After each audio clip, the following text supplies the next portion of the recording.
Carl. Iba naman tinitignan mo dyan eh. O nga naman, Carl.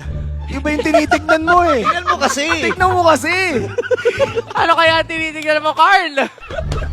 Few moments ago. Wala nga akong pera.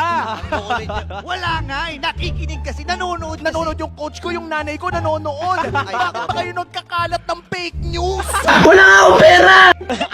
So, papakita talaga. Ayan na. The world is healing. Yung season 7 na gagawin ito ni Oheb at Kelra, hindi ako maniniwala.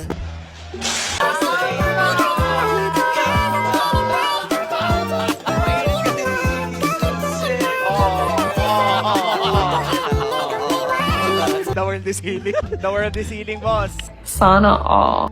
The world is healing talaga mga Lodi, pero napansin nyo ba to, muntik na masolo kill ni OF si Kelra dito. Dito nag-aantay na lang ng referee. Bruno lang pala ni OF ang magbibigay ng unang talo sa Granger ni Kelra. Pinasiwas din habang si Kera ay namatay na kagad. David Cruzco. Dalawa ang napatumba ng Team Liquid Philippines. Nagamit na rin yung ultimate. Nagamit yun lang. Ang lalim niya pero naibato din.